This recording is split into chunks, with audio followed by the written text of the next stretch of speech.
Oke. Buat yang lain, Assalamualaikum warahmatullahi wabarakatuh yang baru gabung. Ya, oke, selamat siang juga. Siang ini kita akan langsung aja ya, karena sudah siang. Kita akan belajar tentang anatomi fisiologi kardiovaskuler. Masih kurang. Saya share screen dulu.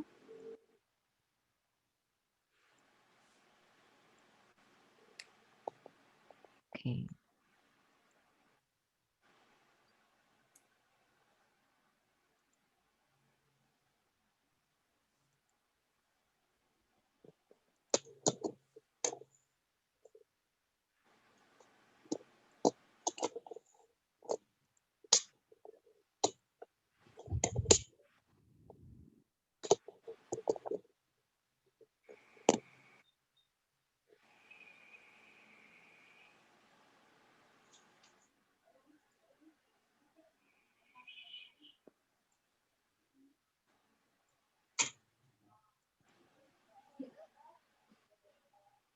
Sudah terbaca ya? Sudah, oke. Oke, kita mulai. Hari ini kita belajar tentang anatomi fisiologi kardiovaskuler. Kardiovaskuler itu terbagi menjadi dua atau terdiri dari dua kata. Yang pertama adalah kardio, yang kedua adalah vaskuler. Jadi kita akan membahas dua, satu jantung, vaskuler itu artinya pembuluh darah, satunya adalah berarti kita belajar jantung dan pembuluh darah. Sambil saya kasih materi, adik-adik silahkan tulis di chat ya, nomor absen, terus nama, terus adik-adik lulusan dari mana? IPA, SMA IPA, SMA IPS, IPS, atau mungkin SMK, atau mungkin STM, atau mungkin SMK kecantikan dan lain-lain, silahkan tulis di chat. Saya minta tolong Mbak Nesa ya, PJ-nya ya, untuk mencatat ya, satu-satu.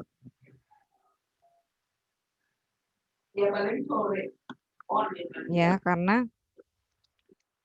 mungkin yang dari IPS, yang dari non IPA, udah belajar biologi terakhir di SMP ya, di SMA udah nggak belajar, jadi kita harus ekstra untuk belajar lagi. Oke, kembali ke kardiovaskuler ya, berasal dari kardio dan vaskuler.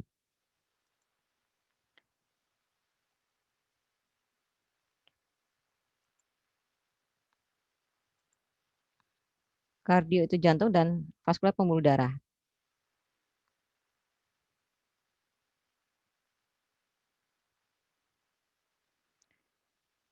Jadi kalau di ini ada jantung, ada pembuluh darah, ada tambahan lagi adalah komponen darah. Karena apa? Pembuluh darah itu kan tidak hanya salurannya. Pembuluh darah itu kan juga ada isinya. Nah, isinya adalah komponen darah. Nanti kita pelajari isi dari pembuluh darah itu apa saja.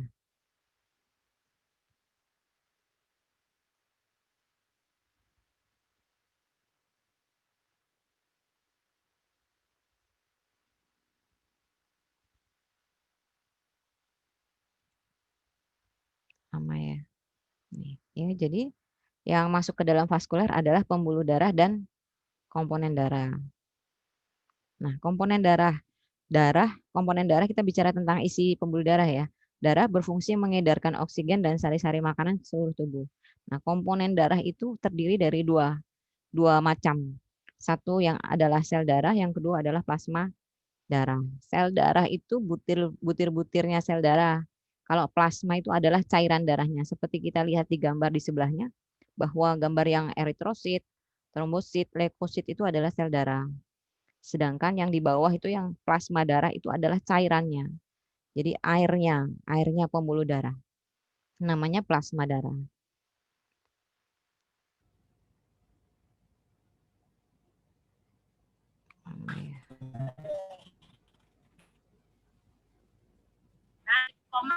Nah, kalau misalnya kita ambil, adik-adik sudah pernah cek darah ketika sakit, mungkin sakit tipes atau sakit apa, akan diambil darah dari biasanya dari siku ya, pembuluh darah yang ada di siku. Itu akan diambil darah sedikit kemudian dimasukkan ke tabung. Nah, setelah diambil darah dimasukkan ke tabung, akan dimasukkan ke alat sebelahnya namanya centrifuge. Sentrifus ini artinya berputar. Jadi tabung berisi darah itu akan diputar. Gunanya untuk apa? Untuk memisahkan sel-sel darah dengan cairan darah. Jadi sel darahnya diendapkan, dibuat mengendap.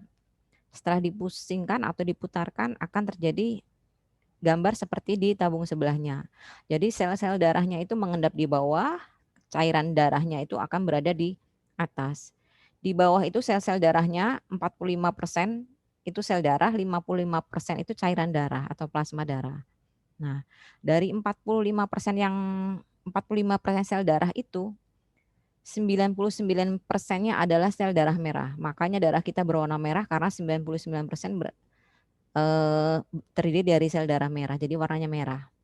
Sedangkan sel darah putih hanya kurang lebih 1% saja mengisi volume sel darah. Sel darah putih itu ada apa saja? Di situ ada sel darah putih. Terus juga di situ di 1% itu juga ada trombosit atau keping darah. Dilihat dari bentuknya keping darah jadi seperti pecahan kaca ya.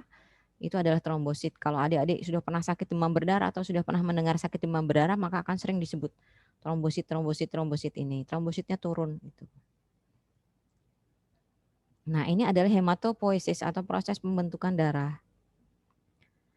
Sebenarnya semua sel darah itu mempunyai satu induk yang sama. Tapi kemudian akan satu induk sama, kemudian akan mungkin berdiferensiasi ya, akan memecah menjadi ada yang kelak menjadi eritrosit. Ini ya, ini eritrosit atau sel darah merah berasal dari proerythroblast. Kemudian mieloblast, mieloblast ini yang akan membentuk sel darah putih. Limfoblast, monoblast ini juga akan membentuk sel darah putih. Jadi ini semua adalah sel darah putih. Cuma bedanya yang ini adalah sel darah putih yang bergranula. Jadi pada sitoplasma, pada cairan selnya itu ada granula, ada titik-titiknya. Tapi kalau limfosit dan monosit ini bersih, dia tidak bergranula. Makanya disebut granulosit, ini adalah agranulosit. Ini semua adalah leukosit atau sel darah putih. Sedangkan keping darah itu berasal dari megakarioblas. Dia akan pecah menjadi kecil-kecil yang akhirnya menjadi trombosit. Fungsinya trombosit apa? Untuk pembekuan darah. Jadi kalau trombositnya rendah maka kita akan gampang mengalami perdarahan, entah itu mimisan, entah itu nanti pipisnya juga darah, terus buang air besarnya juga darah, itu juga salah satu gejalanya adalah kalau trombositnya terlalu rendah. Nah, ini adalah komponen darah ya dibagi menjadi dua, sel darah dan plasma darah. Sel darah itu ada eritrosit, leukosit, dan trombosit. Eritrosit itu paling banyak karena jumlahnya berapa? 4 sampai 5 juta per 1 cc darah. Milimeter kubik itu kan 1 cc darah. Bentuknya bikonkav dan tidak berhenti. Kalau leukosit atau sel darah jumlahnya hanya 4,5 sampai 10.000 per cc darah. Sedangkan trombosit keping darah jumlahnya 250.000 sampai 400.000 per cc darah. Trombosit ini jumlahnya 250.000 sampai 400.000 per cc darah. Jadi kalau misalnya trombosit jumlahnya 150.000 itu sudah kita curigai kalau panas tinggi kemudian trombositnya di bawah 150.000 kita curigai apakah ini akan demam berdarah. Nanti dicek trombosit ulang lagi. Sedangkan plasma darah itu kan cairan darah.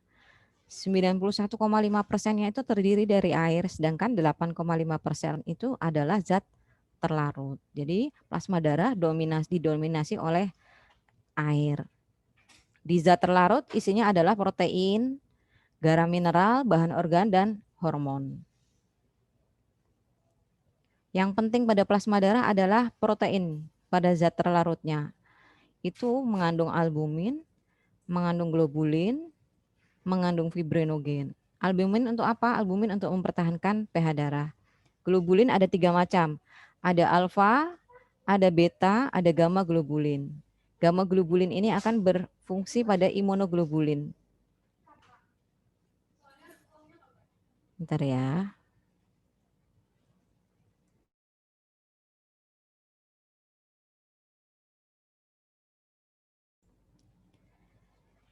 Oke, kita lanjutkan. Fibrinogen berfungsi pada pembekuan darah. Nah, di sini ini adalah gambar pembuluh darah beserta isinya. Yang di sini adalah plasma darah, ini sel darah merah, ini sel darah putih, yang kecil-kecil ada trombosit. Sel darah putih atau leukosit itu ada monosit, ada limfosit, ini yang tidak bergranula. Ini yang bergranula. Pada mikroskop kita kadang bisa membedakan dengan melihat inti selnya. Kalau ini kan dua ya, dua inti. Bentuknya seperti ginjal. Kalau neutrofil ada 3. Kalau basofil tidak begitu jelas intinya. Jadi kalau kita di mikroskop kita lihat ada inti seperti ini, biasanya ini eosinofil. Nah, itu adalah sel-sel darah. Kita kemudian belajar tentang pembuluh darahnya. Pembuluh darah itu ada 3 macam. Ada yang namanya arteri, ada vena, ada kapiler. Arteriola adalah cabang paling kecil dari arteri. Sedangkan venula adalah cabang paling kecil dari vena. Jadi seperti pohon yang bercabang-cabang, cabangnya arteri jadi arteriola, cabangnya vena jadi venula. Kemudian kapiler. Kapiler ini yang akan menghubungkan antara arteri dan vena. Nanti kita pelajari. Ini ya gambarnya. Kalau di anatomi, arteri itu biasanya digambarkan dengan warna merah. Jadi arteri ini keluar dari jantung. Sedangkan kalau vena, vena itu biasanya digambarkan dengan warna biru dan arahnya menuju jantung. Antara arteri dan vena dihubungkan oleh kapiler. Jadi darah bersih setelah dipakai ya kemudian akan berubah menjadi darah yang kotor ya. Darah kotor akan kembali ke kapiler ini. Jadi kapiler ini pertukaran darah dari yang banyak mengandung oksigen menjadi karbon dioksida. Kalau sudah darah menjadi darah kotor, dia akan dibawa vena kembali ke jantung. Ini ya, ini adalah venula, ini lebih kecil lagi, ini ada arteriola, ini adalah kapiler. Nah, nanti jadi pertukaran oksigen dan karbon dioksida itu terjadi di kapiler. Arteri, arteri pada prinsipnya adalah pembuluh darah yang membawa darah dari jantung ke seluruh tubuh. Artinya bahwa arteri ini pembuluh darah yang mengangkut darah yang keluar dari jantung untuk diedarkan ke seluruh tubuh. Semua arteri itu membawa darah bersih atau yang disebut banyak mengandung oksigen. Kecuali satu, khas pada arteri yang tidak membawa darah bersih adalah arteri pulmonalis, karena arteri pulmonalis ini adalah arteri yang membawa darah yang mengandung karbon dioksida di soal keluar seperti ini. Kemudian arteri sifatnya dia mempunyai dinding yang tebal dan mempunyai jaringan yang elastis. Dua arteri terbesar di dalam tubuh adalah aorta. Jadi aorta ini yang keluar dari jantung. Arteri terbesar yang keluar dari jantung dan arteri pulmonalis keluar dari jantung kanan untuk menuju ke paru-paru. Nanti kita belajar di anatomi fisiologi jantung. Ya, arteriol ada cabang terkecil dari arteri. Vena. Kalau vena adalah membawa darah kotor atau darah yang banyak mengandung karbon dioksida. Kecuali apa? Kecuali vena pulmonalis. Karena vena pulmonalis itu membawa darah bersih. Karena dia membawa darah dari paru-paru untuk dibawa ke jantung. Jadi arteri dan vena pulmonalis ini khas, punya ciri khas sendiri.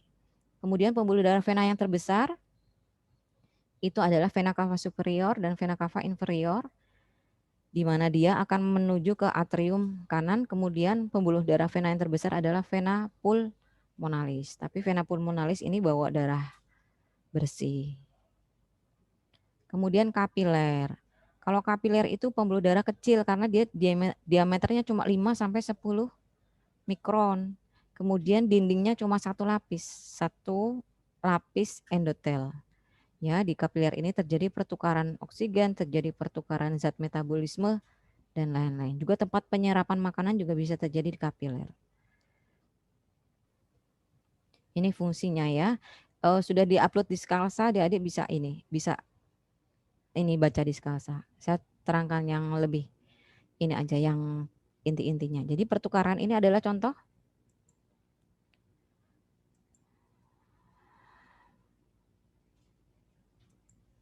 Ini adalah contoh pertukaran oksigen dan karbon dioksida di kapiler paru-paru. Jadi, apa yang terjadi di paru-paru ketika terjadi pertukaran O2 dan karbon dioksida? Semua darah kotor itu akan masuk ke paru-paru. Jadi, darah yang banyak mengandung karbon dioksida akan masuk ke paru-paru. Diganti dengan apa? Kalau sudah disampai paru-paru, kan kita bernafas ya. Kita bernafas menghirup oksigen. Nah, oksigennya yang diambil. Kemudian karbon dioksida yang tadi berasal dari darah kotor yang berasal dari seluruh tubuh itu akan dikeluarkan melalui hembusan nafas kita. Jadi karbon dioksidanya dikeluarkan, oksigennya diambil, masuk ke paru-paru, oksigennya kembali lagi ke kapiler. Jadi oksigennya masuk di sini. Nanti gitu lagi, sudah oksigen di kapiler kan, dipakailah ke seluruh tubuh, ya kan, untuk diedarkan ke seluruh tubuh.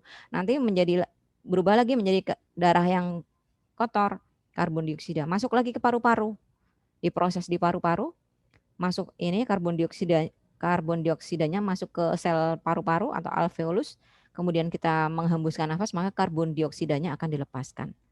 Itu adalah proses pertukaran oksigen dan karbon dioksida di paru-paru itu seperti itu. Ini sama. Nah, lapisan pembuluh darah itu kan punya lapisan ya, punya dinding, punya tubuh yang berlapis-lapis. Lapisannya adalah lapisan dalam, lapisan tengah, dan lapisan luar. Lapisan dalamnya ini adalah ada jaringan otot. Itu untuk arteri dan vena. Tapi kalau kapiler itu tidak punya lapisan otot, dia hanya satu lapis endotel. Itu endotel ya, jadi satu lapis. Makanya pembuluh kapiler itu kecil-kecil sekali. Nah, yang penting selanjutnya untuk membedakan arteri, vena, dan kapiler adalah dindingnya tadi sudah ya, arah aliran. Arah aliran kalau arteri jelas meninggalkan jantung karena dia membawa darah bersih. Kalau menuju jantung itu vena karena dia membawa darah yang banyak mengandung karbon dioksida. Yang kadang kita bisa membedakan itu kalau ketika kita misalnya ada pasien perdarahan kecelakaan ya, kok darahnya nyemprot-nyemprot banyak banget keluarnya, deras memancar, itu kemungkinan yang terpotong adalah arteri. Kalau kita misalnya ya melakukan tindakan, kalau perawat kan biasanya nanti ada jahit menjahit ya, kita salah gunting, ternyata darahnya yang keluar memancar, mungkin itu arterinya yang terpotong. Tapi kalau kalau misalnya kita luka atau terbuka, luka robek, kemudian darahnya hanya merembes, itu biasanya yang kena adalah vena. Jadi kalau arteri sudah kena itu kita bisa cepat kehilangan darah karena dia arusnya deras. Ya, arteri banyak mengandung oksigen, kecuali di paru-paru. Karena arteri di paru-paru itu banyak mengandung karbon dioksida. Kemudian vena banyak mengandung karbon dioksida, kecuali di paru-paru. Jadi ini spesial ini adalah di paru-paru karena terbalik. Oke, itu tentang vaskuler. Ada yang mau bertanya? Silakan. Tentang vaskuler. Kurang jelas? Sudah jelas?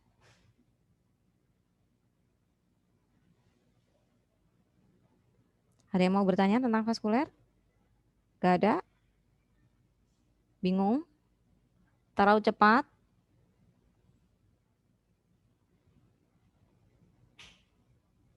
Oke, selanjutnya kita ke kardio ya.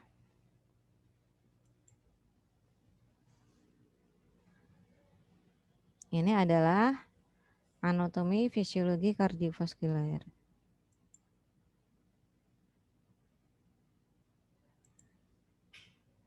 Bentar ya, slideshow dulu ya.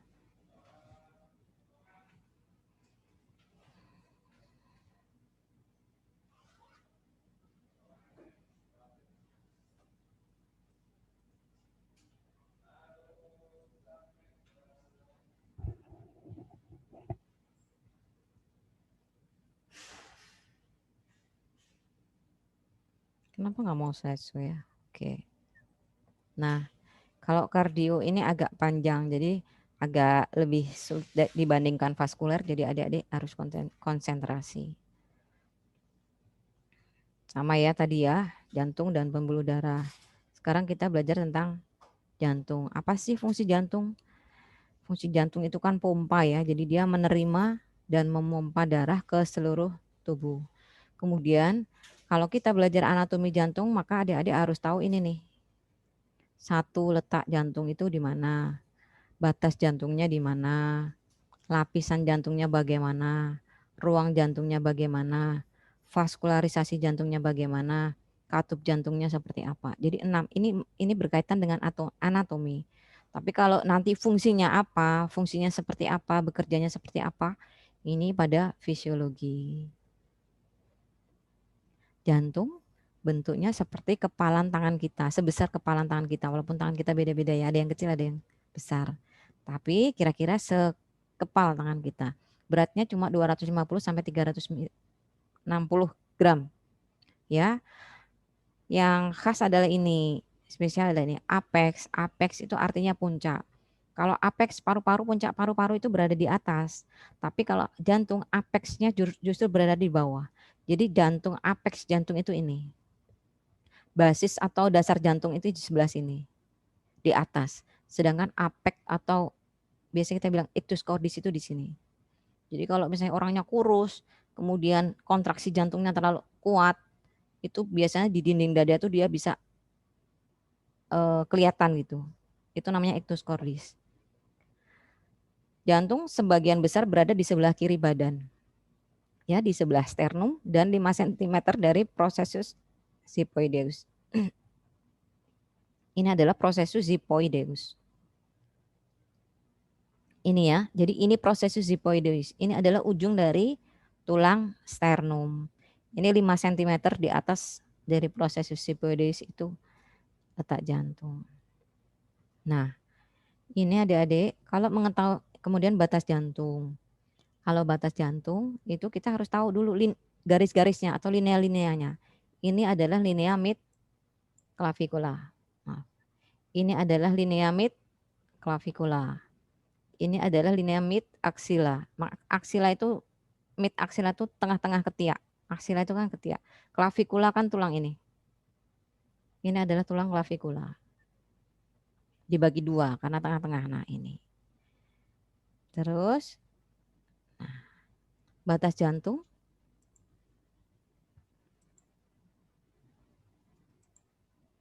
Batas jantung adik-adik harus paham dulu yang namanya SIC itu apa.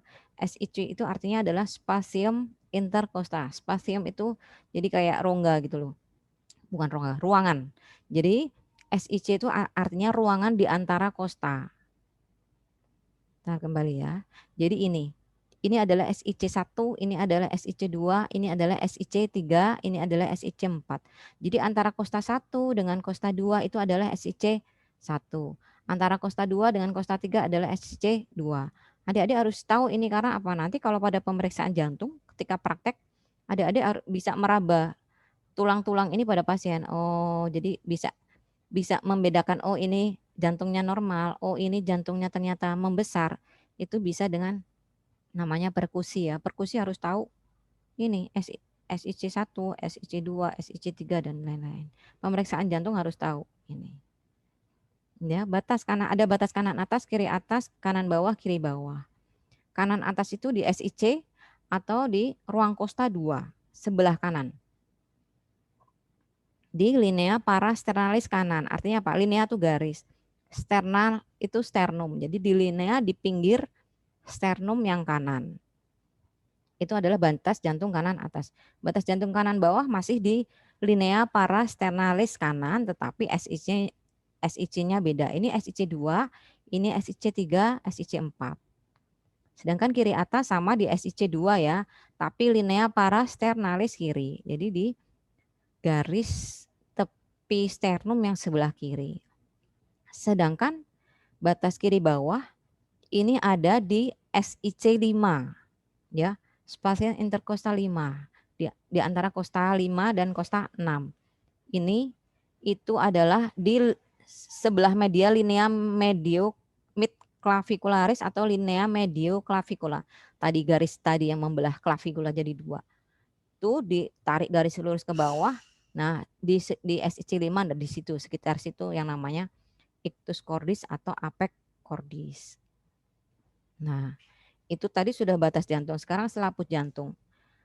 Selaput jantung atau jantung itu punya bungkus. Bungkusnya itu double dua. Jadi bungkus luar dan bungkus dalam.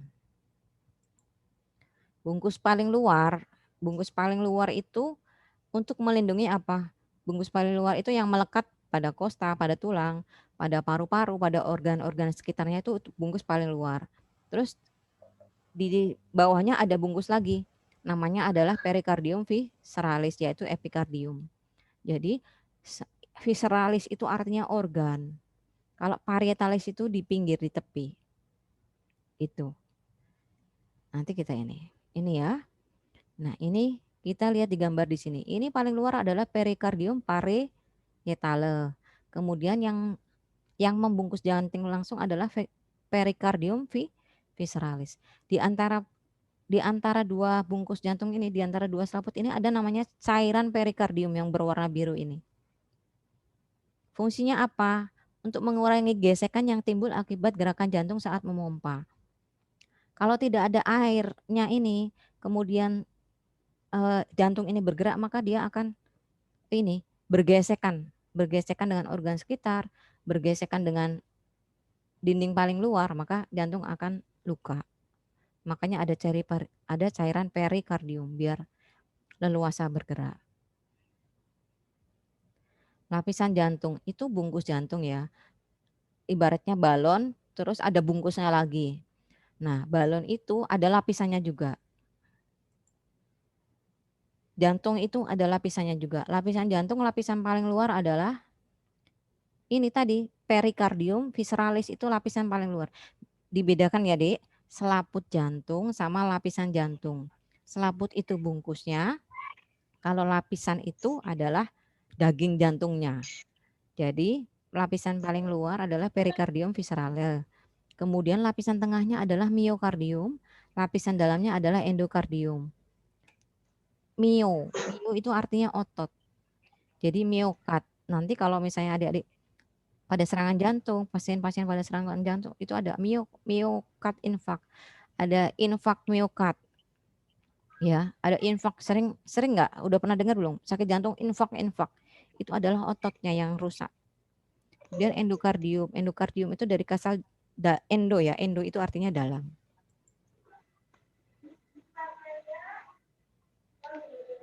Nanti kita ini. Nah, secara skema jantung itu dibagi menjadi 4 ruang. Ya. Seperti kita punya rumah 2 lantai. 2 lantai ada 2 kamar di atas, ada 2 kamar di bawah. Jadi kamar yang atas namanya adalah atrium. Kamar yang bawah adalah namanya ventricle. Atrium, kamar yang atas ada 2 kamar kan? Kamar yang satu adalah atrium kanan, kamar yang satu adalah atrium kiri. Di bawah juga iya. Ada ventricle, ada dibagi menjadi ventricle kanan, kemudian ventricle kiri. Diingat bahwa aliran darah selalu mengalir dari atrium ke ventricle. Tidak boleh balik lagi. Atrium ini, darah dari sini juga cuma boleh mengalir ke sini. Nggak boleh balik ke sini. Apalagi dari sini ke sini nggak boleh. Dari sini ke sini nggak boleh. Karena ini ada dindingnya. Ada dinding pembatasnya atau sekatnya. Karena apa? Dan darah di sini adalah darah kotor, ini adalah darah bersih. Kalau semuanya jadi campur, jadi kotor semua. Ya, jadi perhatikan bahwa darah itu selalu mengalir dari atrium ke ventricle. Tidak boleh dari ventricle ke atrium. Kalau ada dari darah mengalir dari ventricle ke atrium, berarti di sini ada kebocoran. Berarti sudah mulai terjadi penyakit. Itu. Ini ya, arah alirannya pasti ke sini. Ke sini. sekat jantung ya, tadi sudah saya bahwa atrium jantung kanan dan jantung kiri itu ada sekatnya. Jadi jantung sebelah kanan, bagian kanan ada sekat untuk memisahkan dengan jantung sebelah kiri. Biar apa? Darah yang di jantung kanan tidak bercampur dengan darah di jantung kiri. Nih ya, di sini. Di sini tuh sekat. Jadi ini nggak boleh campur dengan ini. Kemudian ini ada sekat jantung ya untuk memisahkan ini. Kemudian ini sama ini dipisahkan oleh apa? Dipisahkan oleh katup jantung. Katup jantung itu seperti kamar, seperti pintu kamar. Jadi pintunya bisa buka, bisa nutup. Gunanya apa? Untuk mencegah darah dari ventrikel untuk tidak kembali ke atrium. Itu. Jadi ada pintunya antara atrium dan ventrikel. Nih nanti aja langsung ke gambar aja ya. Nah, ada 4 katup jantung ya. Yang antara atrium dengan ventrikel yang ini, trikuspidal dan mitral. Kalau trikuspidal itu di jantung kanan. Kalau mitral itu di jantung kiri. Nah, dari 4 ini apa bedanya? Bedanya adalah daun pintunya. Ini 3. Ini ada 3. Ini ada 3. Ini cuma 2. Makanya ini disebut katup bikuspidalis karena ini cuma 2 pintu. Kalau tri kan 3 ya. Ini sesuai dengan arterinya, ada katup pulmonal, kemudian ini sesuai dengan arterinya, katup aorta. Ini katup pulmonal itu katup yang ada di arteri pulmonalis. Kalau katup aorta itu katup yang ada di aorta. Kalau adik-adik memahami katup aorta di mana, katup pulmonalis di mana, maka ketika adik-adik memeriksa jantung pakai stetoskop ya, adik-adik bisa membedakan, oh ini kebocoran ternyata di katup aorta, oh ini kebocoran ternyata di katup trikuspidal dan atau mitral atau katup aorta, itu bisa didengar. Nah ya ini aliran darah jantung. Kita selanjutnya ya, next itu katup sudah jelas ya bahwa ini bentar ya, tak kembali ke ini. Mana ya? Oh ini bukan. Letaknya. Ini ya dia. Ini atrium sama ventricle. Ini adalah katup trikuspidalis. Ini adalah atrium sama ventricle kiri. Ini adalah katup bikuspidalis atau katup mitral. Ini adalah aorta. Ini aorta, ini ventricle kanan. Jadi di sini adalah katup aorta. Nah ini adalah ventricle kanan. Ini adalah arteri pulmonalis yang mau menuju ke paru-paru. Di sini ada pintu atau katup pulmonal. Itu letak-letaknya. Trikuspidal, bikuspidal, ya. Trikuspidal, bikuspidal, ini aorta, ini pulmonal. Ada 4 katup. Kemudian fisiologi jantung pada prinsipnya adalah bahwa ada darah bersih, ada darah kotor. Jantung kanan itu mengandung darah kotor. Jantung kiri mengandung darah bersih. Darah kotor dari mana? Dari darah-darah yang kalau yang ini kan vena cava superior ya. Ini vena cava inferior. Vena cava superior ini akan membawa darah yang kembali setelah dipakai di tubuh bagian atas. Setelah dipakai di tubuh bagian atas, dia akan kembali ke jantung melalui vena cava superior. Sedangkan kalau yang dari dada ke bawah, ke perut, kaki, itu akan kembali ke jantung melalui vena cava inferior. Jadi aliran darahnya begini. Darah dari seluruh tubuh kembali ke jantung melalui vena cava superior dan vena cava inferior.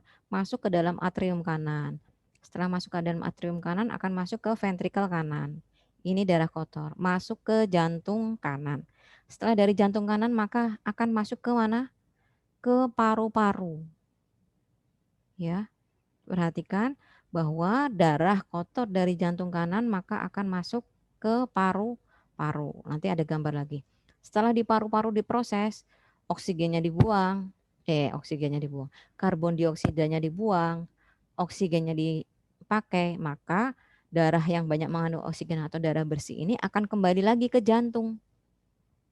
Jadi proses pembersihan, proses aliran darah itu dari jantung ke paru-paru, kembali lagi ke jantung. Di jantung ini masuk ke atrium kiri, ini adalah darah bersih. Dari atrium kiri masuk ke ventrikel kiri, ini darah bersih. Ya, ini darah bersih kemudian akan diedarkan ke seluruh tubuh melalui apa? Aorta. Keluar dari jantung melalui aorta. Masuk ke jantung melalui atrium, melalui vena cava superior dan inferior, keluar dari jantung melalui aorta. Itu. Kalau adik-adik bisa memahami anatomi yang ini, maka adik-adik akan lebih mudah untuk memahami nanti fisiologi, kemudian patofisiologi. Ini ya. Ini untuk membedakan atrium kanan sama atrium kiri itu bedanya apa. Ini untuk membedakan ventrikel kanan sama ventrikel kiri nanti dibaca aja di skala ada. Sekali lagi saya jelaskan bahwa darah masuk ke atrium dari vena cava superior, vena cava inferior masuk ke atrium kanan, kemudian ke ventrikel kanan. Darah kotor ini kemudian masuk ke paru-paru. Paru-paru kita kan ada 2. Di paru-paru dibersihkan, karbon dioksida dibuang melalui hembusan nafas kita, oksigennya diambil. Jadi darah bersih, darah yang mengandung oksigen, darah bersih masuk ke atrium kiri, kemudian didorong ke ventrikel kiri. Setelah ke ventrikel kiri maka dikeluarkan ke jantung untuk diedarkan ke seluruh tubuh, ya. Itu melalui aorta. Ingat ini ada, jadi diedarkan ini ke tubuh bagian atas, ini ke tubuh bagian bawah. Kuncinya itu di fisiologi jantung.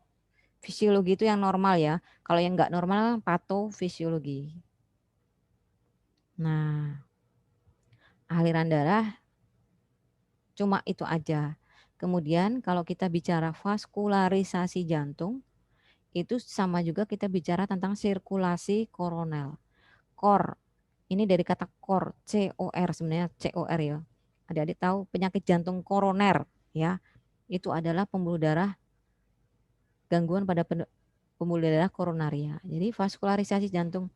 Apa sih pembuluh darah yang ada di jantung? Namanya adalah arteri koronaria. Arteri koronaria itu bercabang-cabang. Ada yang kanan, ada yang kiri. Jadi jangan salah ya. Kalau ditanya apa vaskularisasi jantung, maka jawabnya adalah arteri. Vaskularisasi dipikir dulu, oh jawabnya pasti pembuluh darah karena vaskuler artinya pembuluh darah. Berarti pembuluh darah yang ada di jantung itu apa?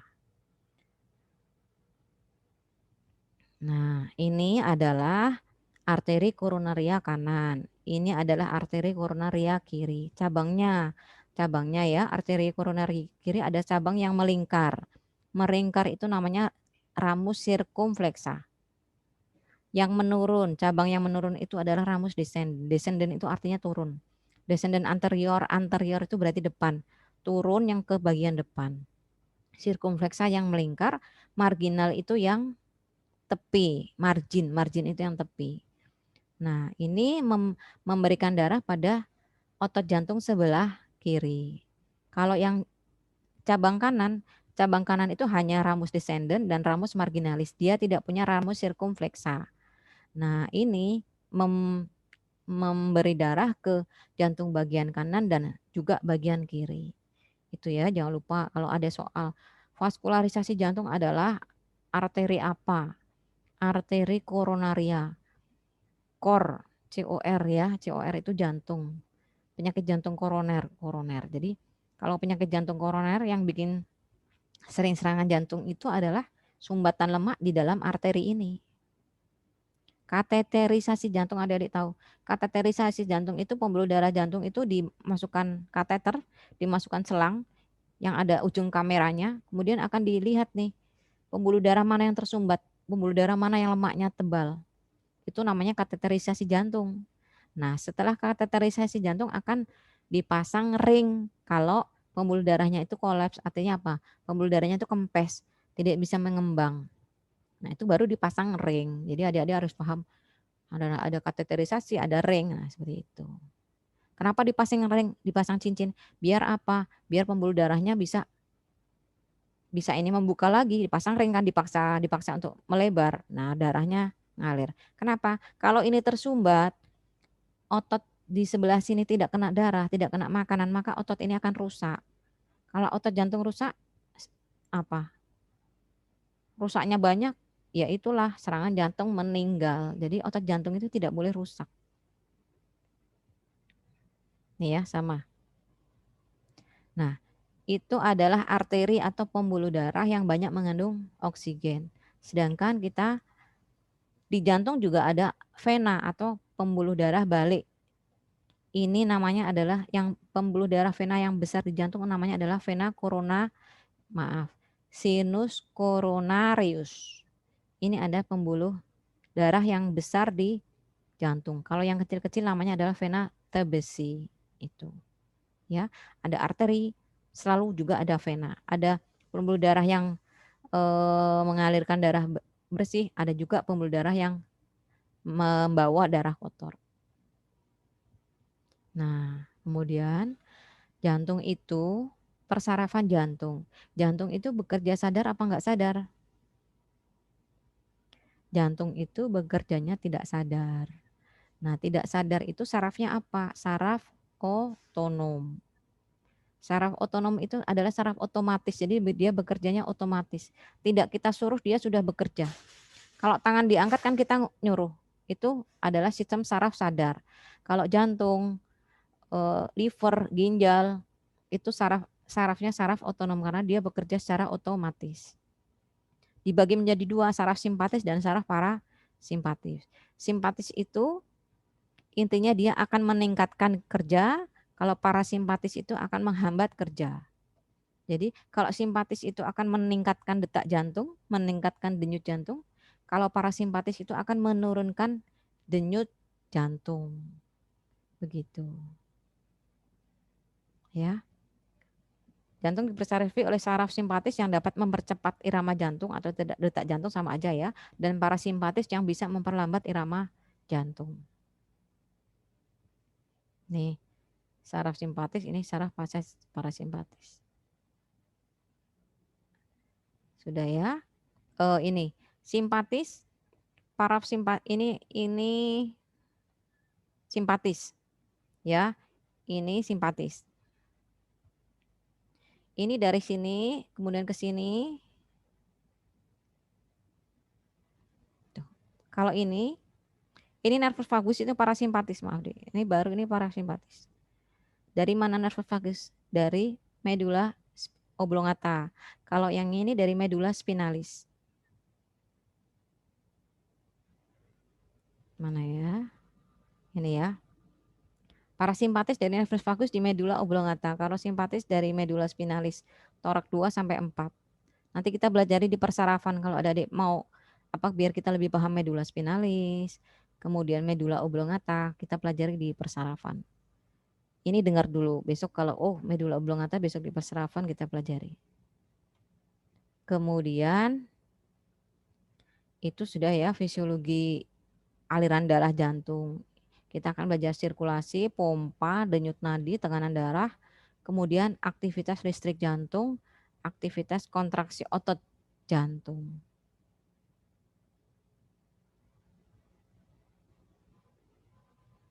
Nih, tadi darah dari jantung masuk ke paru-paru, kembali ke jantung, itu namanya sirkulasi paru-paru atau sirkulasi pulmonal.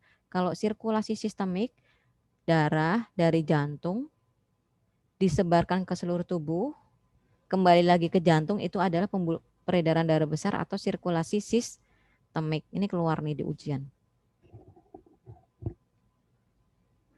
Lanjut. Sama ya, ini darah kotor, ini darah bersih. Nih. Ini ya. Ini darah kotor.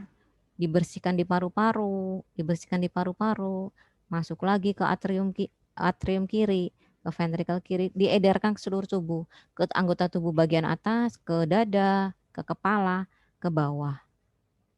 abdomen, kaki, ya itu.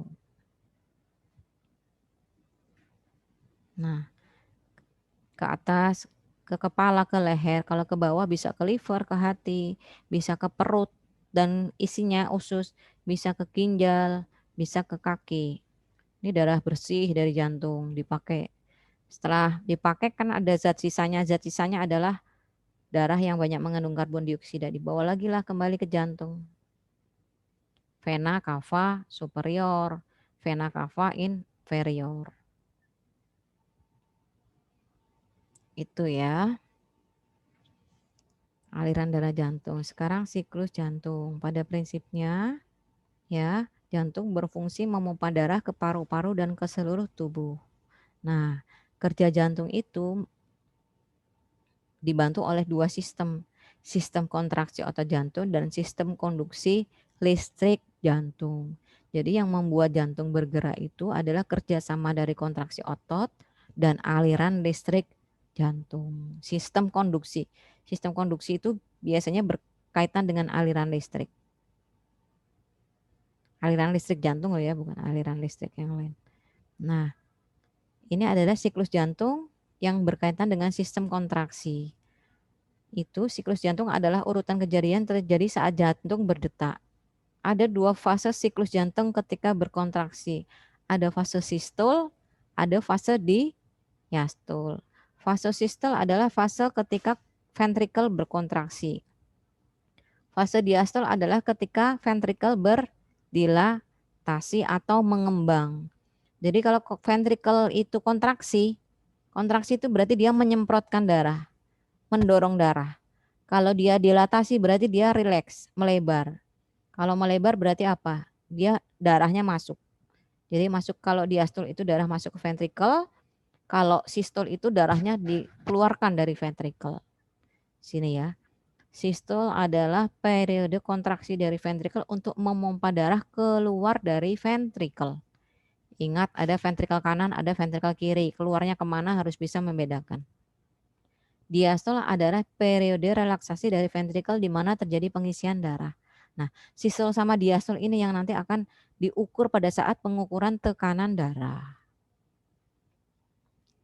Sistol, saat ventrikel jantung menguncup dan darah terdorong keluar, ia akan diperas. Diastol, ketika relaksasi saat ventrikel jantung mengembang sehingga darah mengalir dari atrium ke ventrikel. Ini fisiologi siklus jantung saat atrium relaksasi. Kan ada dua yang bekerja, darah yang banyak mengandung karbon dioksida masuk ke atrium. Atrium relaksasi berarti atrium mengembang, darahnya masuk ke atrium. Ingat ada dua atrium, atrium kanan dan atrium kiri. Kalau atrium kanan berarti darah dari seluruh tubuh, kalau atrium kiri berarti darah dari paru-paru. Kemudian atrium kontraksi, dua-duanya, misalnya atrium kontraksi ya dua-duanya, maka darah akan didorong masuk ke ventrikel. Kalau ventrikel kontraksi, darah akan dikeluarkan dari ventrikel. Ingat ada ventrikel kanan, ada ventrikel kiri. Kalau ventrikel kanan ya darah disemprotkan atau dikeluarkan ke paru-paru. Kalau dari ventrikel kiri ya darah dikeluarkan ke seluruh tubuh. Nah, itu tadi adalah sistem kontraksi. Kemudian jantung itu bisa berdenyut juga karena ada sistem listrik jantung yang namanya sistem konduksi. Yang berperan pada sistem konduksi adalah ini. S anode, sinus sinoatrial, sinus atrioventrikular, berkas His atau bandel His, dan serabut Purkinje. Apa sih ini? Nanti kita bahas ya. Detak jantung normal ya pada saat kita istirahat ya, bukan pada saat kita lari-lari, bukan pada saat kita marah. Itu sekitar 60 sampai 100 kali per menit. Kalau di bawah 60 pada saat kita tidur itu bisa melambat ya. Ini namanya bradikardi. Kalau di atas 100 kita olahraga, kita marah, kita panas ya, suhu tubuh kita tinggi, maka akan bisa lebih dari 100. Jadi kalau kita meriksa pasien, oh detak jantungnya tinggi, jangan langsung berpendapat bahwa oh ini sakit. Itu bukan begitu. Kita harus tahu dulu kondisi pasien, apakah dia panas, kemudian apakah dia habis lari, begitu takut sama kita karena terlambat ya. Jadi dia tergopoh-gopoh datang. Habis dia tergopoh-gopoh datang langsung ditensi. Oh ya itu datang langsung ditensi, diukur denyut nadinya ya akan tinggi karena apa? Dia habis aktivitas. Jadi menghitung denyut jantung itu harus saat istirahat, rileks dulu. Kalau mau ngukur tensi, habis jalan atau lari ya istirahat dulu biar rileks. Biar dia apa? Slow ya, rileks. Nah, itu baru tensi. Tapi kalau begitu lari-lari terus ditensi apalagi yang menderita darah tinggi ya mesti lebih tinggi lagi. Tensinya mesti lebih tinggi. Tapi kalau yang darahnya normal enggak berpengaruh, tetap tensinya tetap akan normal, tidak akan tinggi. Nih ya. Jantung, ini listrik jantung. Jadi tadi kita bahas listrik jantung atau sistem konduksi jantung. Jantung dapat berdetak karena ada aliran listrik yang mengalir di jantung. Sistem aliran listrik ini bersumber dari bagian jantung yang disebut sinus node atau sinus atrial node. Letaknya di atrium. Ini aja ya. Nih. Jadi ini adalah sistem konduksi atau sistem listrik jantung. Jantung itu juga ada listriknya. Yang menghasilkan listrik jantung siapa? Adalah SA node atau sinus node. Makanya SA node ini dikatakan dia apa? Dikatakan dia adalah pacemaker jantung. Oke. Dikatakan SA node ini dikatakan adalah pacemaker jantung atau yang membuat pertama kali, yang meletupkan pertama kali listrik.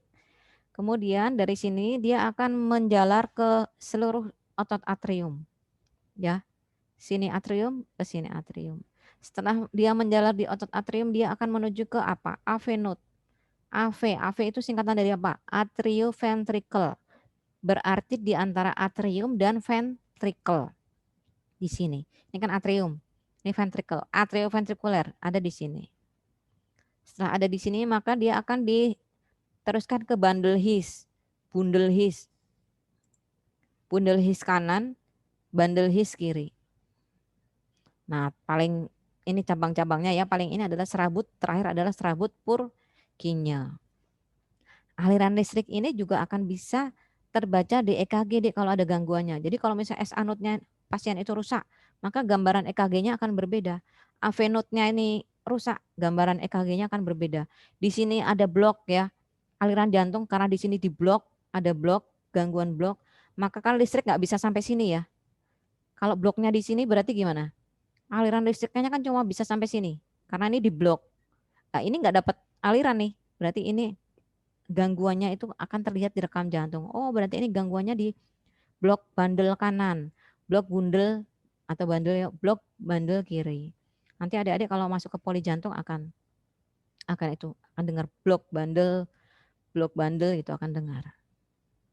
Ya, sekali lagi ini SA node, pacemaker jantung, keluar di ujian pacemaker. Ya, ini pacemaker jantung. Kemudian ini adalah AV node, masuk ke AV node, dijalankan ke bundle His kanan, terus ke serabut yang kecil-kecil itu adalah serabut Purkinje. Paham ya Dek ya?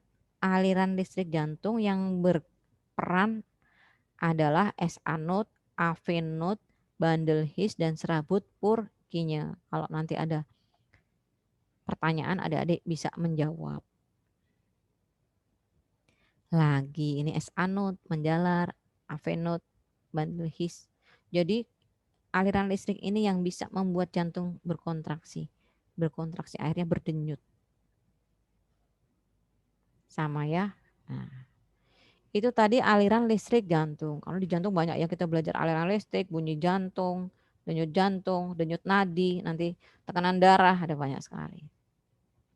Bunyi jantung itu ada dua, bunyi jantung 1, bunyi jantung 2. Kalau adik-adik dengar pakai stetoskop ya ada duk duk duk duk duk duk. Kalau nggak pakai stetoskop ya didekatkan aja kita di telinga kita di dada. Itu karena duk duk duk duk. Itu sebenarnya loop. Bunyi jantung pertama bunyinya loop dup. Ya sama aja lah dup. Cuma ini hanya untuk membedakan bunyi jantung pertama dan bunyi jantung kedua. Bunyi jantung pertama itu Kenapa sih kok bisa ada bunyi jantung pertama, ada bunyi jantung kedua? Bunyi jantung pertama atau loop itu adalah proses terjadinya penutupan pintu mitral atau trikuspidal. Jadi di mana tadi letak mitral dan trikuspidal?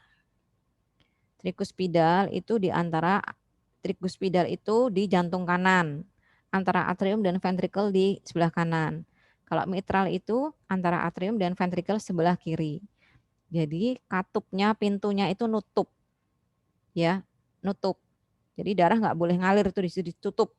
Itu adalah bunyi jantung 1. Kalau bunyi jantung 2 itu buka, mitralnya sama trikuspidalisnya buka, mitral sama trikuspidalis buka. Bunyi jantung 1 mitral sama trikuspidal nutup. Bunyi jantung 2 mitral sama trikuspidal buka.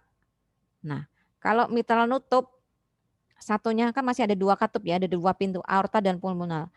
Kalau katup mitral trikusnya nutup, maka katup aorta pulmonalnya membuka. Nah, kalau begitu juga jantung kedua. Jantung kedua kan ini ya, trikuspidalnya kan buka sama mitralnya buka, berarti aorta dan pulmonal ini. Katup aorta dan pulmonal itu nutup. Itu yang untuk bisa belajar untuk memahami bunyi jantung. Bunyi jantung pertama, katup trikus, katup mitral, katup ya, katup di antara atrium sama ventricle nutup. Bunyi jantung kedua buka. Sama aja ke ini satu, kalau trikuspidal nutup maka aorta pulmonal buka. Itu aja logikanya kayak gitu. Kalau ini nutup. Kalau ini nutup berarti satunya aorta dan pulmonal buka. Kalau ini nutup aorta sama pulmonal buka berarti mitral sama trikus buka. Ini kan nutup ya, buka. Bisa dipahami? Pelan-pelan ya nanti ya. Nah, ini bunyi jantung 1 penutupan katup. Bunyi jantung 2 sebenarnya ini pembukaan. Pembukaan ini atau penutupan katup aorta dan katup pulmonalis. Kalau ini bunyi jantung 1 nutupnya katup trikuspidal dan bikuspidal. Bunyi jantung 2 bukanya katup trikuspidal dan bikuspidal. Cuma itu aja untuk ini, untuk bisa ini. Ya. Ini nutup, ini buka.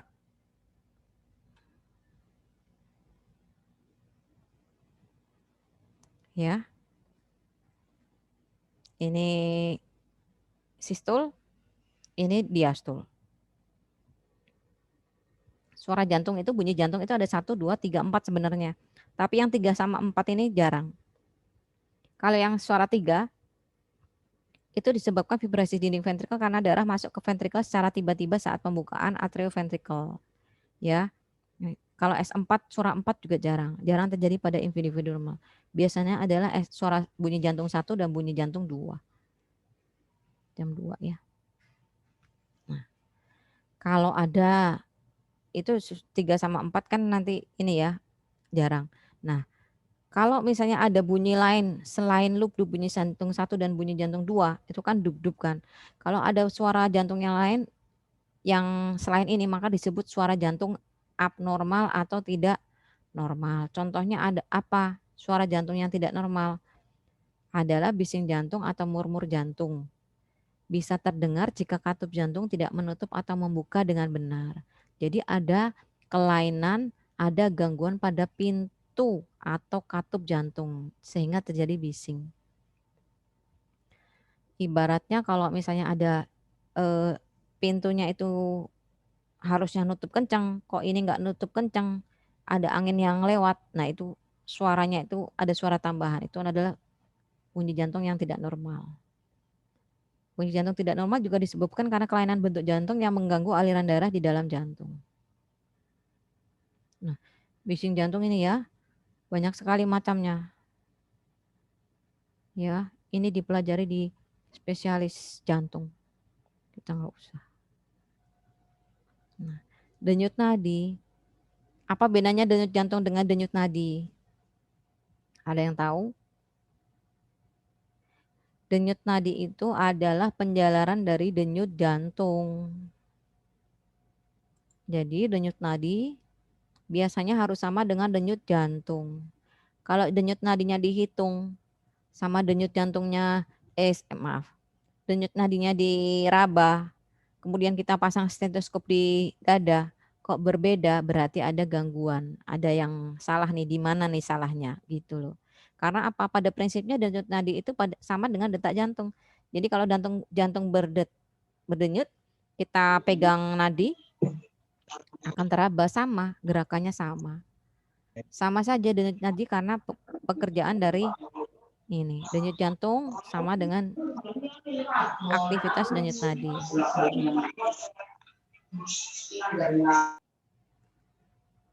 Ya, ini. Jadi sama juga dengan aktivitas ini, aliran listrik jantung yang berasal dari S anode. Kalau S anode kerjanya tinggi, maka dia akan menghasilkan detak jantung yang tinggi. Kalau detak jantungnya tinggi, maka denyut nadinya juga akan tinggi. Ya, di sini denyut nadi adalah rambatan dari denyut jantung. Gelombang yang teraba pada arteri bila darah dipompa keluar jantung. Itu. Ya. Kalau misalnya kita sakit butuh metabolisme tubuh yang meningkat, yang banyak, butuh metabolisme yang banyak, maka aliran darahnya itu juga harusnya banyak. Kompensasinya apa? Jantung akhirnya apa? Berdetak lebih banyak, lebih cepat untuk apa? Untuk bisa mensuplai darah ke seluruh tubuh karena kita butuh metabolisme yang lebih tinggi. Tuh. Ya. Nah, denyut nadi itu bisa diraba di mana saja. Adik-adik bisa diraba di pergelangan tangan. Kalau di sini tuh arteri radialis, ya, menggunakan ujung jari. Diraba aja, sambil lihat jam selama 1 menit. Normalnya 60 sampai 100. Sambil dilihat teratur apa tidak. Kalau denyutnya kadang cepat, kadang enggak, kadang berhenti, itu berarti irreguler atau tidak reguler atau tidak beraturan. Itu harus diperiksa lebih lanjut. Karena yang normal itu beraturan, kemudian nilainya di antara 60 sampai 100. Kalau dewasa loh ya, kalau anak-anak beda lagi, orang tua beda lagi. Lokasi pada tubuh yang bisa menghitung denyut jantung ini semua. Ngapalinya susah ya, radialis, ulnaris, brachialis dan lain-lain. Nah, kita pakai gambar aja, pakai gambar biasanya lebih gampang. Ini radialis, arteri radialis di pergelangan tangan. Pergelangan tangan. Arteri brachialis di dalam lipatan siku. Ya, coba adik-adik di situ diraba. Kalau mau ngambil sampel darah kan biasa diraba dulu tuh. Ya. Oh, ini arteri brachialis. Kemudian arteri karotis. Arteri karotis itu di sini. Mesti ada yang berdenyut nih kalau di ini. Tapi kalau berdenyutnya berlebihan itu juga gangguan lagi. Ya. Tuh. Di kaki, arteri dorsalis pedi di punggung kaki. Di sini. Ya.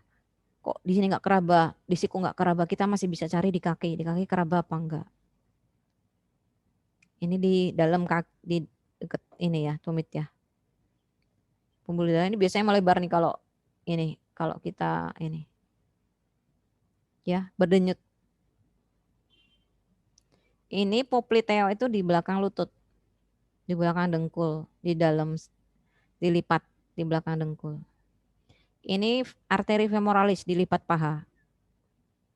Arteri femoralis itu besar deh.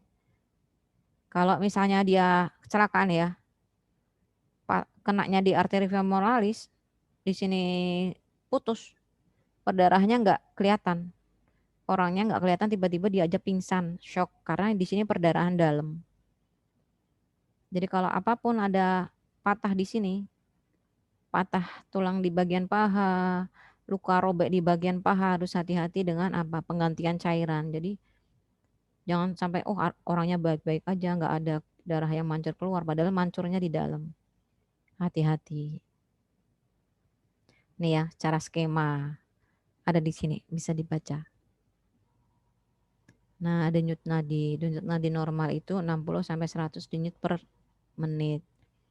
Kalau aktivitas tubuh yang tinggi, misalnya kita lari-lari, maka metabolisme tubuh juga akan meningkat.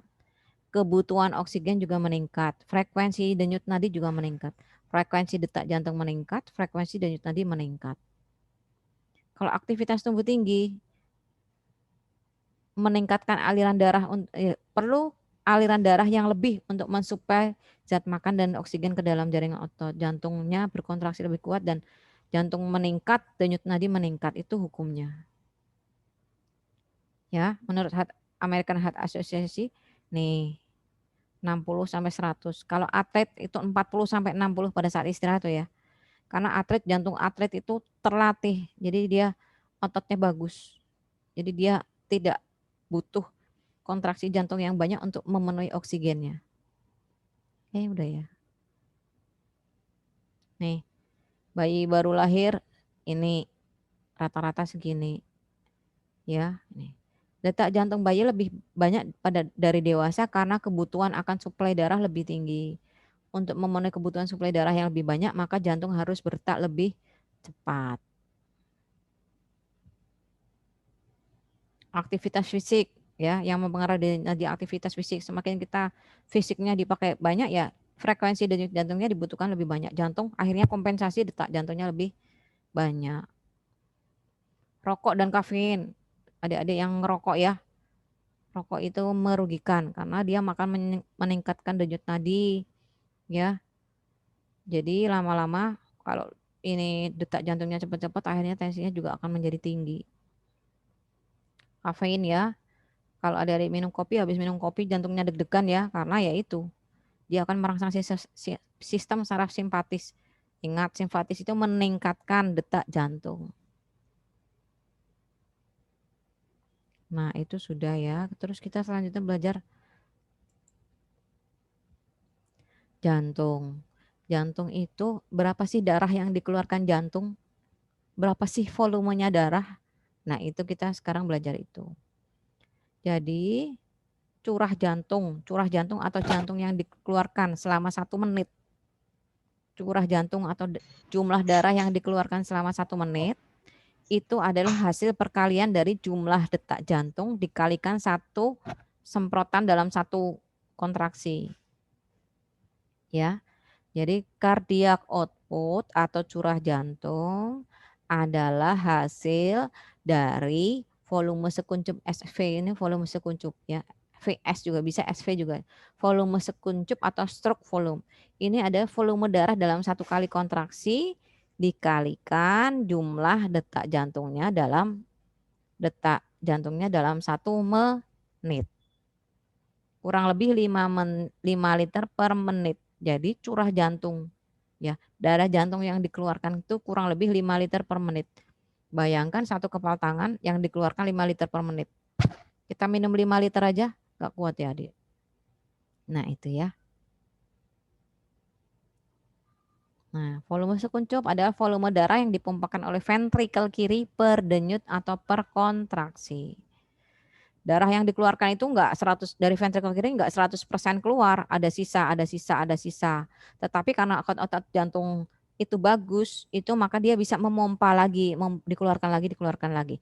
Tapi otot jantung yang sudah tidak bagus, misalnya pada pasien darah tinggi, kemampuan memompa atau mengeluarkan darahnya enggak bagus, maka nimbun sisanya nambah lagi, nambah lagi, nambah lagi. Nggak usah. Nah, tekanan darah seperti tadi kontraksi jantung itu kan ada sistol dan diastol ya. Tekanan darah adalah kekuatan yang diberikan oleh sirkulasi darah terhadap dinding arteri tubuh. Jadi tekanan darah itu tergantung dari curah jantung. Tadi ya, cardiac output tergantung dari berapa volume yang dikeluarkan. Kemudian tergantung dari resistensi tahanan perifer. Ya, resistensi tahanan perifer itu tergantung dari kualitas pembuluh darahnya. Kalau pembuluh darahnya nggak elastis, ya resistennya jadi tinggi. Kualitas pembuluh darahnya nggak bagus, ya tidak bisa keras ya, kencang tidak elastis, nah itu akan bikin tensi tinggi. Tensi itu ada 2, tensi sistol, tekanan sistol dan tekanan diastol. Tekanan sistol itu tekanan pada kontraksi otot jantung. Tekanan diastol itu adalah jantung relaksasi. Jangan lupa kontraksi relaksasi yang dibicarakan di sini adalah ventricle, kontraksi ventricle dan relaksasi ventricle. Sistol normalnya 90 sampai 120, diastol normalnya 60 sampai 80. Jadi kalau orang tensinya 100/70 itu sistolnya 170, diastolnya 7. Sistolnya 110, diastolnya 70. Ini ya, dikatakan dia sudah mulai darah tinggi kalau tensinya di atas 140 sistol, di atas 90 diastol. Tinggal stadium 1 atau stadium 2. Stadium 2 itu di atas 160. Kalau stadium 1 hanya di atas 140. Tapi kalau sudah lebih dari 160 berarti dia hipertensi stadium 2. Ini cara masang manset ya, sudah tahu pasti. Nih, harus posisi duduk atau berbaring, relax. Kalau duduk ya, ini tangan ini harus setinggi jantung, sejajar dengan jantung. Terus kakinya rileks, kakinya menapak lantai, jangan menggantung. Terus jangan lupa, jangan habis lari-lari duduk langsung di tensi, istirahat dulu. Dalam keadaan, karena mengukurnya dalam keadaan istirahat. Ini tensi yang manual. Ini yang udah ada keluar angkanya, ini digital. Atas itu tekanan sistolik, bawah diastol, ini adalah jumlah detak jantung. Ada ini ya, love, gambar love. Tapi biasanya hasilnya agak berbeda. Di digital ini biasanya lebih tinggi. Kalau kita udah sering tensi, kita bisa paham hasilnya. Ya. Ini air raksa. Sekarang sudah tidak boleh pakai air raksa karena limbahnya berbahaya. Jadi kita kalau pakai yang manual, pakai tensi yang manual, didengarkan pakai stetoskop.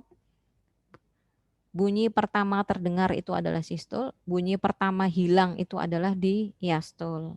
Ya. Jadi kalau besok dipraktek mengukur tensi yang banyak, biar adik-adik terlatih untuk mengukur tekanan darah. Nah, sekarang itu tadi sudah ya di anatomi jantung, fisiologi bagaimana aliran darah jantung, listrik jantung, denyut nadi, dan lain-lain. Sekarang kita akan belajar EKG. Siapa yang sudah pernah di EKG? Ya, EKG itu artinya adalah rekaman jantung, rekam jantung. EKG itu dari singkatan elektrokardiogram atau rekam jantung. Alatnya adalah elektrokardiograf. Yang di ini apa? Yang direkam apa? Yang direkam adalah aliran listrik. Yang tadi saya bilang dari SA node, AV node, kemudian bundle His, rambut Purkinje itu direkam impul listriknya. Hasilnya apa? Hasilnya ada grafik atau gambar. Bisa di print, bisa dilihat di layar pemantau atau di monitor. Fungsi EKG untuk mendeteksi kelainan dengan mengukur aktivitas listrik yang dihasilkan oleh kontraksi jantung, mengetahui gambaran aktivitas listrik, mengetahui pembesaran ruang jantung dan gangguan irama jantung. Ini alatnya, yang standar seperti ini. Ya, ini buat printernya. Ini nanti keluar kertas di sini, printernya. Ini elektrodanya. Ini alatnya ya, nanti keluar kertas di sini. Ini elektrodanya. Ini ada yang dipasang di kaki, di tangan. Ini yang di dada, yang bulat-bulat ini di dada. Ya, ada sadapan ekstremistas, ada sadapan prekordial. Ingat, core itu jantung, berarti di dada. Ada V1, V6, V1, V2, V3, V4, V1 sampai V6. Kalau ekstremitas lead 1, 2, 3, AVL, AVR, dan AVF. Nah, seperti ini siapa yang sudah pernah. Ini alatnya beda lagi kan bentuknya karena memang berbeda-beda. Ini elektroda prekordial karena dipasang di jantung. Ini elektroda ekstremitas karena dipasang di ini. Sudah ada warnanya, biasanya di sini sudah ada tulisannya. Jadi kita nggak bingung masangnya, tinggal pasang. Oh ini di kaki, ini di kaki. Oh ini di tangan, oh ini di tangan, ini di tangan. Oh ini di kaki, ini di kaki. Nih ya, ini elektroda prekordial. Ini sudah ada aturan yang masang V1 di mana, V2 mana, V3 mana, V4 mana, V5 mana, V6 mana. V6 itu di bawah ketiak, di garis lineamid aksila. Ya, V1, V2 berarti menilai arus listrik jantung di bagian septum, sekat. Kalau V3 sampai V4 aliran listrik jantung di bagian depan, anterior. Kalau V5, V6 itu di lateral, gambaran jantung di lateral. Lateral itu mana, Dek? Samping. Ya. Linea midclavicula itu V4 di sini. V5 itu di linea axillaris anterior. Ketiak itu kan ada depan, ada belakang, ada tengah-tengah ketiak. Linea axillaris anterior. Ini linea axillaris media. Ya, ini ya. SIC1, SIC2, ruang kosta 1, ruang kosta 2, ruang kosta 3, 4, 5. Nah, ujung jantung itu di sini biasanya apex cordis di SIC5. Ya, dipasang. Biasanya sudah ada tulisannya di alatnya itu untuk kaki kanan, kaki kiri, biar tidak salah. Kalau salah masang ya hasilnya akan salah. Ya, RA, RA, RL nih. Merah, hijau, hitam, putih. Kalau yang bisa hafal ya udah langsung pasang tek tek tek gitu. Nah, ini hasilnya akan kayak gini, ada grafik. Ini kalau di print, ini kalau di layar monitor seperti ini. Rekam jantung. Nah, rekam jantung apa yang harus diketahui adalah gambaran grafiknya. Pada EKG normal atau rekam jantung normal itu ada gelombang P, ada gelombang QRS kompleks, ada gelombang T. Jadi rekam jantung normal itu harus ada 3 ini. Kalau ini hilang berarti ada gangguan. Kalau ini berubah bentuk berarti ada gangguan. Kalau ini berubah bentuk juga ada gangguan. Nah, gelombang P itu artinya apa sih? Gelombang P itu artinya adalah atrium depolarisasi. Artinya apa? Atrium berkontraksi. Ya.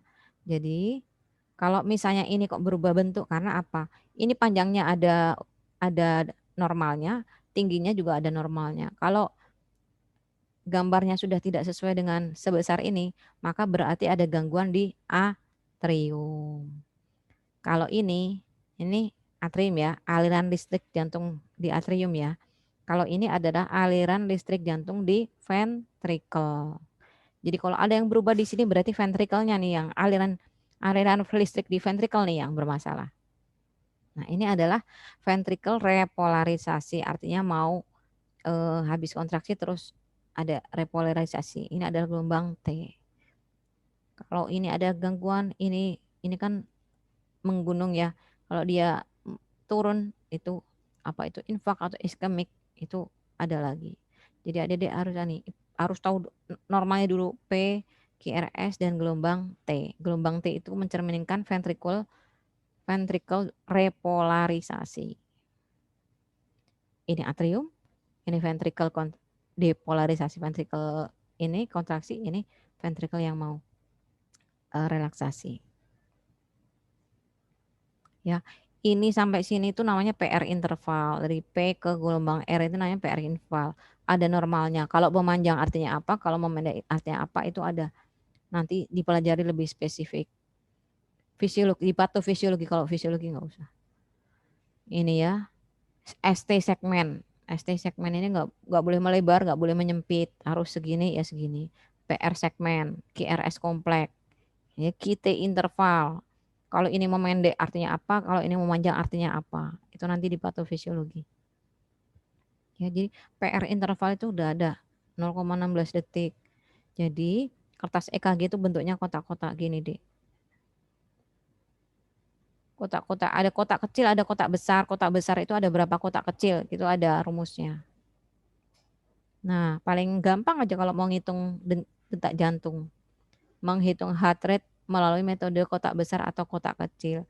Jadi di rekam jantung itu ya, Dek, QRS-nya bisa di bawah, QRS-nya bisa, R-nya ini kan gelombang R ya. R-nya tuh bisa di atas tergantung lead-nya, tergantung lokasi ininya. Jadi kalau menghitung detak jantung itu dihitung ujung R ke ujung R.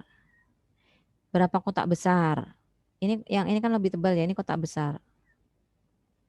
Itu kalau kita mau pakai rumus kotak besar. Kalau kita mau pakai rumus kotak kecil ya harus dihitung nih kotak kecilnya ada berapa. Sampai R. Jadi heart rate sama dengan 300 dibagi jumlah kotak besar. Sampai R berikutnya. Kalau pakai kotak kecil 1500 dibagi jumlah kotak kecil-kecil ini. Sampai R. Nah, jadinya bisa dihitung kalau kotak besarnya 5, 300 dibagi 5 berarti detak jantungnya 60 kali per menit. Nih, gelombang P, gelombang QRS, gelombang T. Ini depolarisasi, berarti aliran listrik di atrium. QRS, berarti aliran listrik di ventricle. Repolarisasi itu ya, setelah kontraksi terus dia mau recovery, ya, mau mengumpulkan tenaga lagi.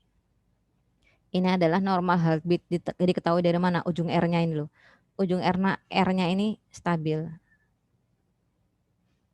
Ini adalah normal heartbeat. Kalau fast itu cepat.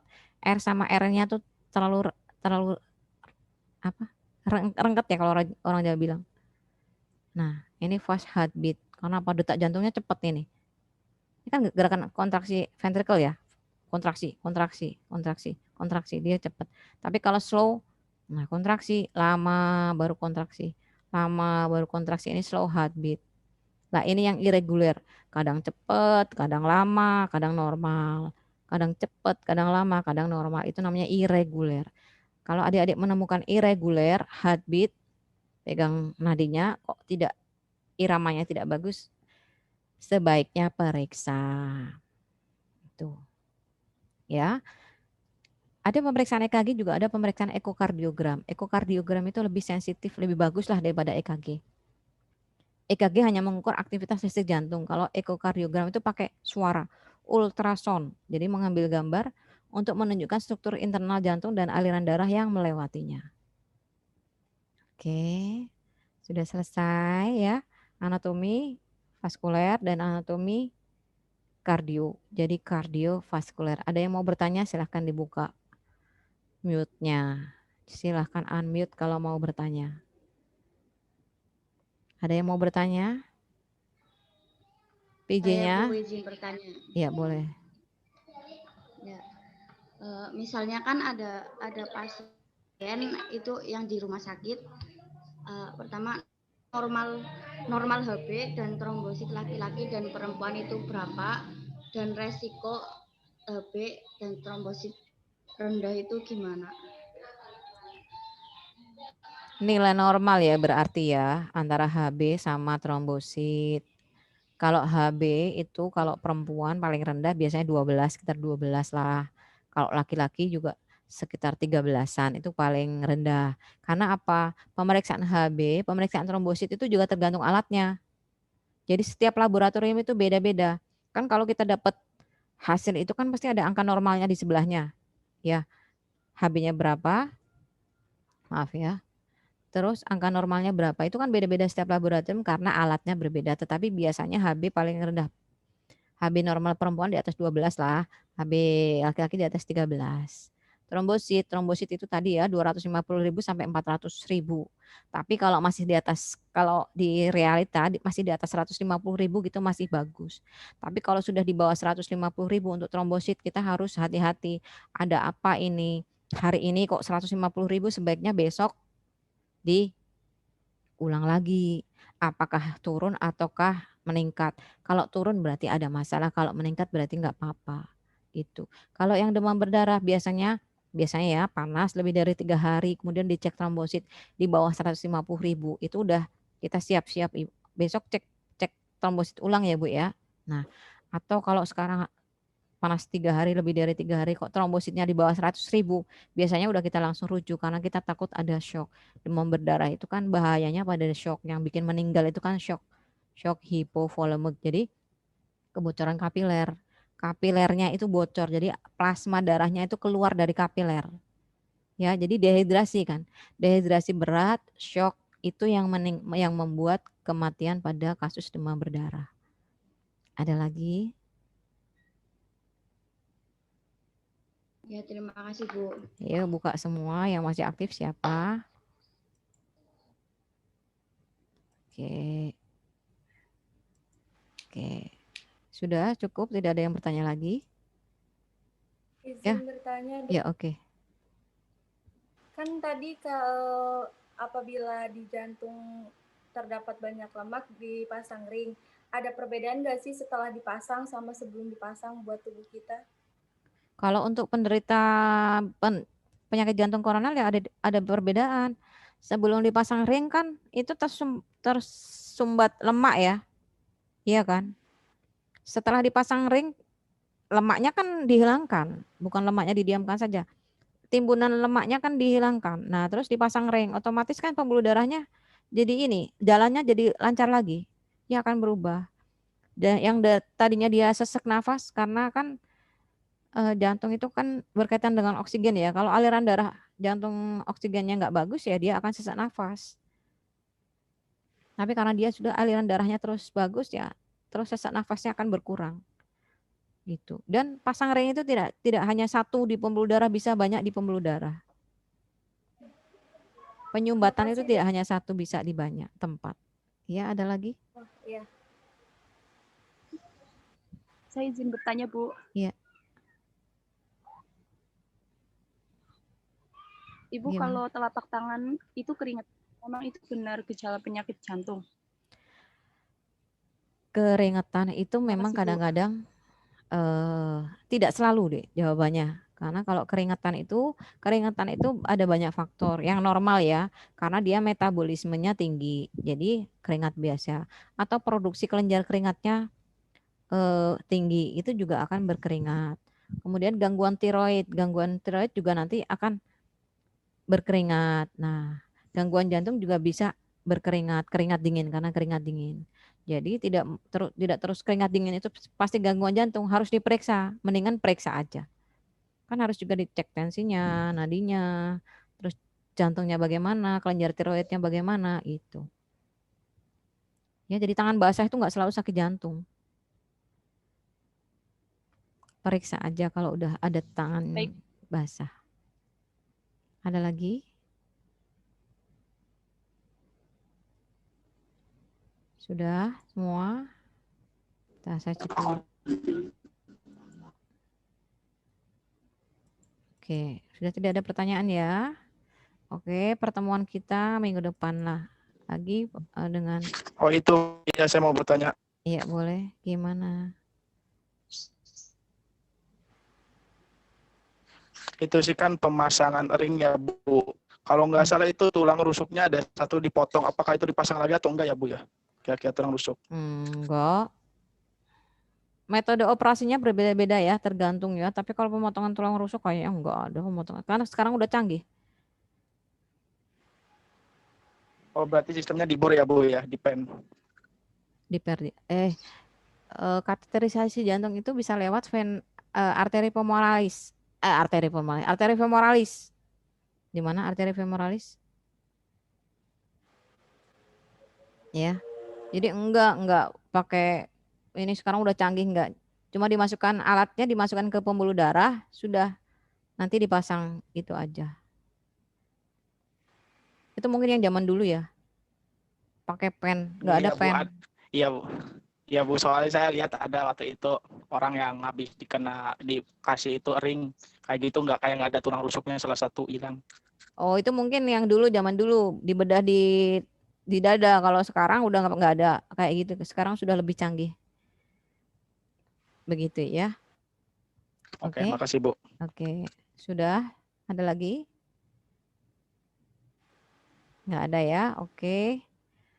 Mbak Nesha, nanti catatannya di foto dikirim ke WA saya ya. Itu mahasiswa. Sudah dicatat belum, mana Mbak Nesha? Ya Bu, Udah dicatat? bagian chat ya belum Bu. Yang tadi, yang kalau saya close nanti nggak bisa dapat datanya. Udah Nanti dicatat saya apa foto belum? dulu ya Bu. Di foto habis itu dicatat ya Bu. Ya kalau bisa di foto aja, kirim foto ke tempat saya. Chatnya itu. Nomor absen, mahasiswa sama itunya ya.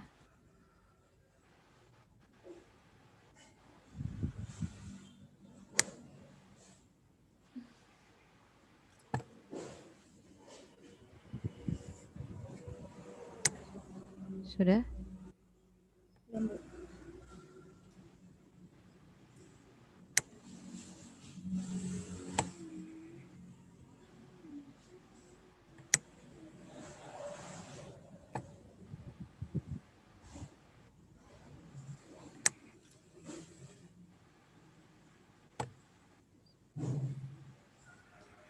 Anatomi, karena anatomi fisiologi itu dasar ya, Dik ya. Besok kan adik-adik kan yang dirawat adalah manusia.